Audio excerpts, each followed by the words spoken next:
我们因为有国军的加入，让口罩生产的人力的缺口以最快的速度我们都可以补充起来。那国军的弟兄姐妹的效率跟能力已经是这一次防疫行动当中非常关键的力量。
人民给予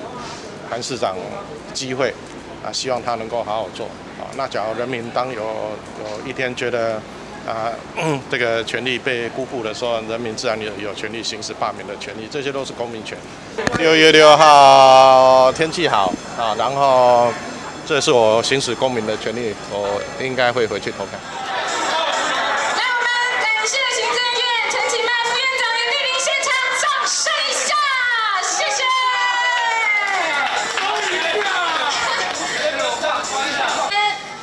好，我们贵宾左手边这边的镜头。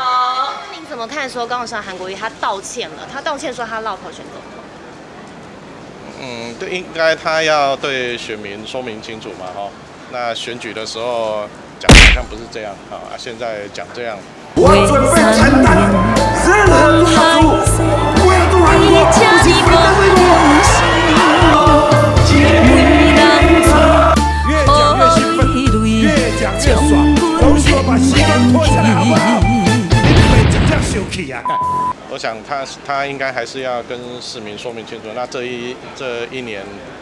高雄很多的这种重大的建设，我们其实都也非常的忧虑了那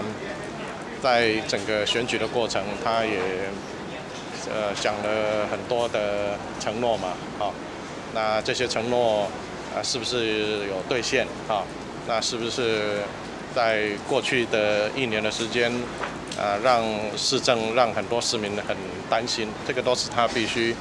对市民说明清楚的。会不会觉得很冤？当初输给这些空头支票？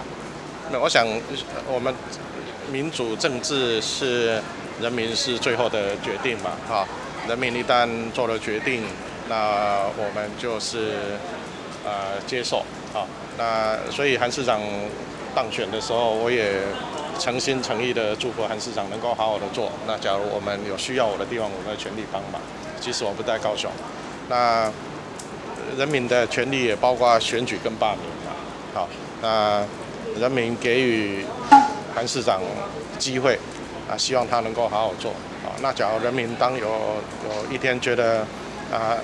这个权利被辜负的时候，人民自然有权利行使罢免的权利，这些都是公民权不能把民主